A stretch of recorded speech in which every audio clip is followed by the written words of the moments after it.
ये जो एक्ट है ये बहुत ही महत्वपूर्ण एक्ट है। ये एक्ट निर्धारण करता है भविष्य को, यूनियन के भविष्य को, कि कौन सी यूनियन कहाँ अपना स्थायित्व रखेगी, क्या स्थिति होगी। इंडस्ट्री रिलेशन कोड के नाम से इसको किया गया, यानी इंडस्ट्री के साथ में क्या रिलेशनशिप रहेगी, हड़तालों का सिस्टम, किस तरह से यूनियन काम ले पाएगी, किस तरह से क्या होगा, ये सारी स्थिति जो है ये इसके अंदर आई है। और इसमें काफ़ी कुछ नयापन है। और पता नहीं यूनियन के ये साथी अभी लागू नहीं हुआ, इसलिए अपने स्तर पे सोच रहे हैं, जैसे किसानों ने फिर जाकर के झंडा गाड़ा, तो अभी ये क्यों नहीं जाग रहे हैं, ये मेरी समझ से परे की बात है।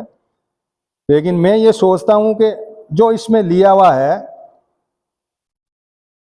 इंडस्ट्रियल रिलेशन के अंदर, जैसे एक तो ये वर्कर की परिभाषा विशेष रूप से इसमें आई है, तो इसको बड़ा किया गया डेफिनेशन में। 18,000 से कम वाले वर्कर कहलाएंगे, वो कहलाएंगे, वो हमने डिस्कशन में हमारे पास में हो गया।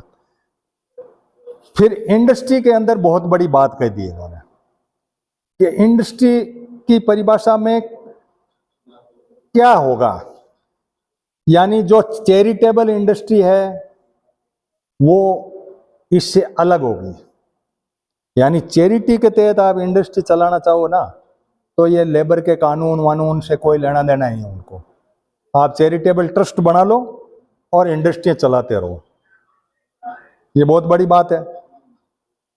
आप कैसे किसी इंडस्ट्री को करो। दूसरी, इन्होंने डिफेंस के अंदर जो रिसर्च करने वाली है और स्पेस के अंदर और एटॉमिक एनर्जी के अंदर करने वाली है, उनको भी इस लेबर वाले कानून के तहत इन्होंने इंडस्ट्री नहीं माना। यानी इंडस्ट्री के डिस्प्यूट जो होंगे ना, उस डिस्प्यूट को आप कैसे सोल्व करोगे, ये इस पे लागू नहीं होगा। मतलब इंडस्ट्रियल डिस्प्यूट एक्ट 1947 जो था वो इन पे लागू नहीं होगा। एक तो चैरिटेबल वाले पे नहीं होगा, एक इसके ऊपर नहीं होगा कि डिफेंस और ये जो रिसर्च करने वाले, स्पेस पे जाने वाले और ऑटोमिक एनर्जी वाले में। एक डोमेस्टिक सर्विस वाली भी इंडस्ट्री नहीं कहलाएगी, यानी घर पे काम करने वाले लोगों का कोई ऐसा मामला है, घरों पे काम करने वाले, उसको भी इंडस्ट्री के नहीं होगा। और सेंटर जिसको नोटिफाइड कर देगा वो भी इंडस्ट्री से बाहर हो जाएगा। ये पावर सेंटर के पास हो गया। कोई आदमी जाके कहे साहब देखो मेरे कानून मत लगाओ, मेरे को तो अकेले कोई करने दो, कुछ करना हो, तो वो एक होगा। बाद में आया परिभाषा, इसके अंदर एम्प्लॉयर कौन होगा, मैनेजर होगा वो एम्प्लॉयर कहलाएगा, ऑक्युपायर है वो एम्प्लॉयर कहलाएगा, लोकल अथॉरिटी जो वहाँ की होगी वो कहलाएगा, कॉन्ट्रैक्ट होगा तो कॉन्ट्रैक्टर होगा वो कहलाएगा, और लीगल रिप्रेजेंटेटिव, यानी कोई मर गया है तो उसका जो रिप्रेजेंटेटिव लीगल होगा, कानून में जो रिप्रेजेंटेटिव होता है वो ऑटोमेटिकली उसका जो है एम्प्लॉयर यानी कहलाएगा। एक नई बात इन्होंने और जोड़ी इसमें, फिक्स टर्म एम्प्लॉयर, यानी थोड़े टाइम के लिए जो एम्प्लॉयर है ना, उनका भी कॉन्ट्रैक्ट के तहत है। तो फिक्स टर्म एम्प्लॉयर की डेफिनेशन भी इन्होंने इसमें जोड़ी है कि कॉन्ट्रैक्ट के वर्कर होंगे वो फिक्स टर्म में, जैसे 2 साल के लिए आपको ले लिया, साल भर के लिए ले लिया, 3 साल के लिए लेगा, वो उसको उन सबको फायदा देना होगा। ये इसके अंदर है कि फिक्स टर्म एम्प्लॉयर जो होगा उसको भी फायदा देना होगा। ये हमारे अब यूनियनों का दायित्व बनता है कि हम उसको कंसिडर करें। मतलब इसके बाद में एक नई कहानी शुरू की कि पहले जो भी स्टैंडिंग ऑर्डर था उसमें बदलाव किए। पहले क्या होता था कि 100 आदमी तक की जो फैक्ट्री होती थी, इससे ऊपर के लोग होते थे, 100 से नीचे नहीं, उनको तो नहीं पूछना होता था, किसी को निकालो और किसी को रखो। 100 से ऊपर जिनमें भी होता था सरकार की परमिशन होती थी। अब 100 के बजाय इन्होंने 300 कर दिया। 300 आदमी से ऊपर यदि कोई फैक्ट्री में काम कर रहे हैं या इंडस्ट्री में काम कर रहे हैं, जो इंडस्ट्री की परिभाषा में आ रहे हैं, जैसे ये परिभाषा में नहीं आ रहे हैं उनको नहीं, लेकिन इनको आपको लेना होगा। तो वहां पे ये ले लिया इनको भी 300। इसके बाद में एक नया और किया कि मॉडल, पहले क्या होता था कि स्टैंडिंग ऑर्डर राज्य सरकार बनाती थी या इंडस्ट्री बनाती थी, इंडस्ट्री के खुद के लोग बैठ के बनाते थे कि इतने घंटे ड्यूटी होगी, इसके बाद में इतनी छुट्टी मिलेगी, इतनी पीएल मिलेगी या ये मिलेगी, ये चीज होती थी। तो उसके अंदर क्या हुआ कि फिर इन्होंने कहा कि नहीं, ऐसे नहीं, हम बनाएंगे कोड। सेंटर ने एक मॉडल कोड बना दिया, वो आपको राज्यों को दे दिया। वो कोड है अपने पास में, हार्ड कॉपी है अपने, अभी टाइम इसमें नहीं है कि संसद में इसको स्टडी के तौर पे लिया जाए, तो वो हो नहीं पाए। तो 300 आदमी तक तो छूट, और मॉडल ऑर्डर है जो 12 घंटे ड्यूटी का लिख दिया, 12 घंटे लेना, शिफ्ट कौन सी रहेगी, किसकी कार रहेगी, करेगी, ये जो बनते हैं ना ऑर्डर, जो स्टैंडिंग ऑर्डर है, वो उस पे होगा। एक इन्होंने इसमें नई और की कि ग्रीवेंसेज की रिड्रेसल कमेटी बनेगी। लेबर की जो ग्रीवेंसेज है उसकी रिड्रेसल कमेटी बनेगी। 20 आदमियों से ऊपर कोई काम करते हैं किसी भी एस्टेब्लिशमेंट के अंदर, 20 से ऊपर कोई काम कर रहा है तो ग्रीवेंसेज रिड्रेसल कमेटी बनेगी। इस कमेटी से फायदे कम और नुकसान ज्यादा है। यह है कि इन्होंने क्या है कि आगे हड़ताल वाले मामले में मैं आऊंगा, तब उन्होंने कह दिया यदि आपका रिड्रेसल वाले कुछ कर रहे हैं तो आप हड़ताल में मत जाइए, वो कर रहे हैं आपका काम। यानी आपको एक आदमी जैसे कमेटी बना दी, कोई कमेटी में आपका केस दे दिया, कमेटी आपकी करती रहे 6 महीने 4 महीने 12 महीने करती रहे, तो लगने को तो यूं लगता है कि आपकी रिड्रेस करेंगे, ये आपको कोई बात सुनेंगे।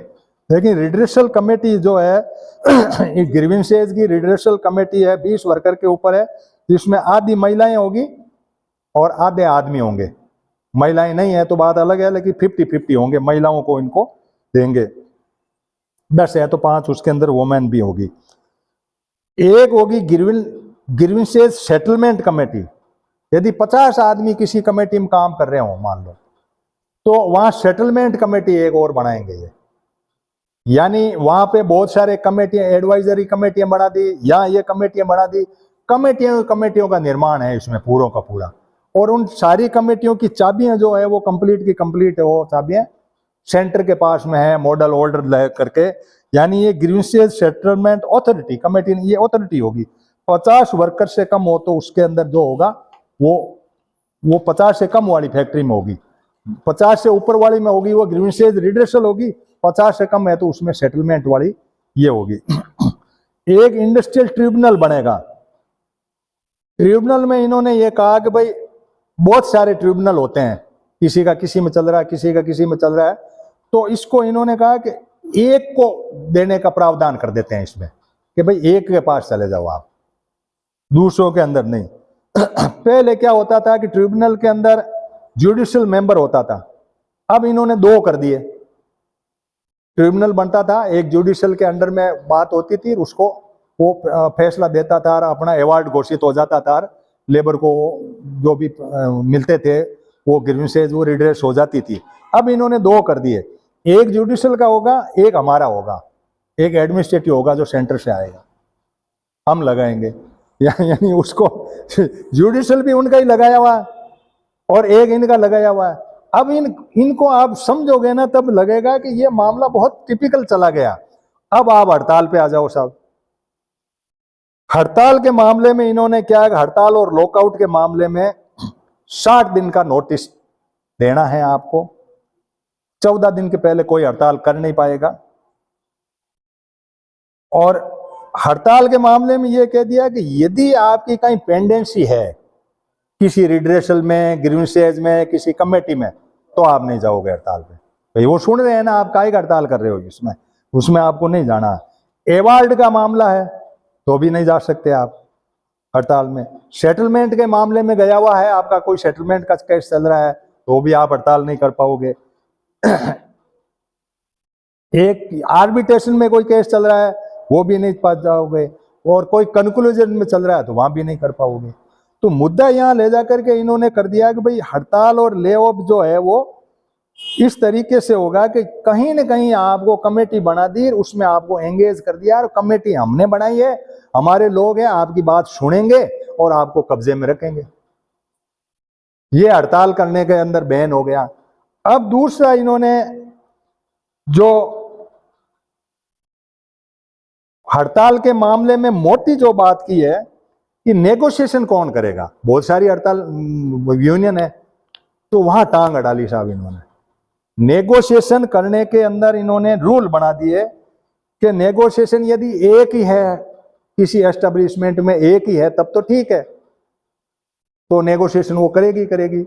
जो भी होगा, वो जो ट्रिब्यूनल में गए हैं वो तो कानून लागू है ही।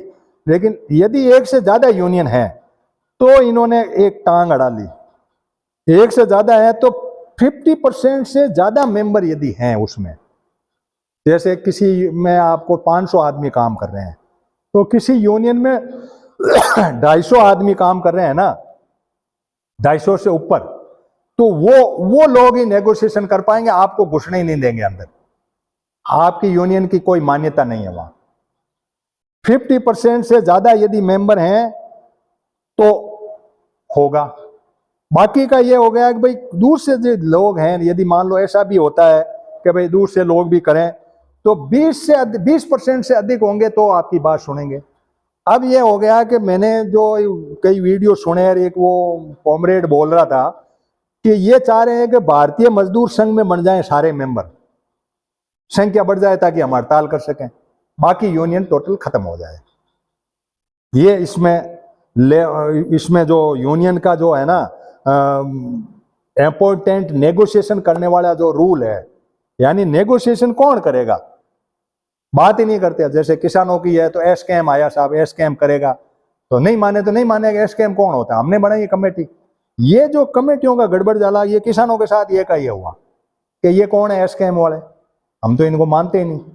हम इन 4 आदमियों की कमेटी बना दी, इनको मानते हैं, ये लोग हैं इनको हम मानते हैं, ये कमेटी के लोग हैं इनको मानते हैं। तो उस स्थिति पे ये जो चीज हुई है, यहां जाकर के ऐसा गड़बड़ जाला खड़ा हो गया कि हम इस बात पे कहां पे टिकते हैं। इंडस्ट्रियल रिलेशन का जो कंसेप्ट आया है वहां पे, यानी भारतीय मजदूर संघ सशक्त हो जाए, वामपंथी और इनकी यूनियनें खत्म हो जाए और ये कानून के उस तरफ चले जाएं, तो एक ही यूनियन रहे। क्योंकि जो हमारे से बात करने वाली यूनियन होगी, नेगोशिएशन करने वाली जो यूनियन होगी, उसके अंदर हमारे ये रूल है कि हम 50% से ज्यादा यदि मेंबर नहीं है तो हम उसमें नहीं करने। एक ध्यान रखने वाली बात यह है, री स्किल का फंड बनाया इन्होंने, एक इस एक्ट में है। री स्किल का फंड ये बनाया था कि इन्होंने 15 दिन की तनख्वाह इनको, यदि आप किसी को निकाल देते हैं या कहीं कुछ कर देते हैं तो उसको री स्किल के लिए वापस लाते हैं, तो 15 दिन की सैलरी वो उसको देनी थी। वो फंड बनाना था उनको, वर्कर का कंट्रीब्यूशन उसको देना था इंडस्ट्री को। तो अभी तक फंड कहीं बना नहीं है, तो ये कानून लागू नहीं हुआ, इसलिए फंड का तो अभी हम पर्सन मानते नहीं कि भाई ये फंड बना नहीं होगा। अब इन सारी बातों को हम यहाँ ले जाकर के हम इस बात पे ले जाना चाहते हैं कि परिभाषाओं के अंदर जो भी गड़बड़ जाला हुआ वो ठीक है, वर्कर अलग हो गए, एम्प्लॉय अलग हो गए। एम्प्लॉयर की परिभाषा में भी कोई ज्यादा ऐसी बात नहीं है कि एम्प्लॉयर कॉन्ट्रैक्टर को मान लिया, ये भी अच्छी बात है, चलो कॉन्ट्रैक्टर एम्प्लॉयर होगा, वरना पहले नहीं माना जाता था, वो नहीं देता था ये क्लेम वगैरह, ये बात भी ठीक बात आ गई उनकी। इन बातों को आने के बाद में ये बात आती है कि यदि हम ये ट्रिब्यूनल वाला जो गड़बड़ जाला है इसके अंदर हमारे आदमी होंगे, सेटलमेंट की कमेटी होंगी उसमें हमारे आदमी होंगे, रिड्रेसल कमेटी होंगी उसमें हमारे आदमी होंगे, यानी गवर्नमेंट की जगह जगह दखल जो है ये रूल के अंदर आई हुई है। गवर्नमेंट इन मजदूरों का भाग्य निर्माता, भाग्य विधाता होगा, ये बात है मोटी मोटी इसमें इंडस्ट्रियल रिलेशन वाले में। हड़ताल के अंदर इन्होंने बिल्कुल अपनी बात को कह दिया कि भाई 60 दिन का नोटिस बहुत होता है, 60 दिन का नोटिस देंगे। नोटिस देंगे तो आपको 14 दिन पहले तो आप कहीं कुछ कर ही नहीं सकोगे, आपको कह देंगे कि आपका इन चीजों में अंदर यदि है टॉपिक गया हुआ, यदि पेंडेंसी है यदि इसमें, तो डाल देंगे कि भाई चलो ठीक है, आया आपकी प्लेगर साहब ये मांगे हैं, इस मांगों को अंदर रिड्रेसल वाले में डाल दिया। तो रिड्रेसल वाले सुन रहे हैं, 10 दिन 20 दिन 25 दिन 50 दिन जो भी लगेंगे, भाई चल रहा है उधर केस चल रहा है, कैसे हड़ताल करोगे आप। फिर नहीं हुआ तो ट्रिब्यूनल में डाल दिया, 50 से कम लेबर है तो सेटलमेंट वालों को दे दिया। तो ये जो इंडस्ट्रियल रिलेशन का जो एक्ट आया है, इस एक्ट के अंदर बाकी यूनियनों को खत्म करना, इनकी जितनी कमेटियां बना करके उस तरीके से मजदूरों को उसमें सम्मानित कर देना, ये सारा प्रो कॉर्पोरेट का कंसेप्ट है। और जो एक बात विशेष है उस ऑक्यूपेशन वाले में है या इसमें है, ये तीसरा सेशन अपना चल रहा है, उसमें ये है कि जो रूल बनेंगे ना, ये इसके लोगों को कितने घंटे काम करने ये करने, ये एम्प्लॉय तय करेगा। मॉडल रूल जो बन रहे हैं आपके, जो स्टैंडिंग ऑर्डर होते थे ना पहले इसमें, तो वो उसमें वो उनको करना है तय, एम्प्लॉय को तय करना है। अब एम्प्लॉय तय करेगा, लेकिन इतना सा लिख दिया कि भाई 48 घंटे से ज्यादा आप काम नहीं लोगे, 12-12 घंटे काम ले लो 4 दिन तक और 3 दिन फिर छुट्टी कर दो। जबकि इंटरनेशनल ILO वगैरह में कुछ अलग तरीके से चल रहा है मामला, वो 6 घंटे करना चाहते हैं, ये 8 घंटे 12 घंटे करना चाहते हैं। तो ये सारी बातें हमारे सामने आई 30 से हमारे इस कोड के ऊपर।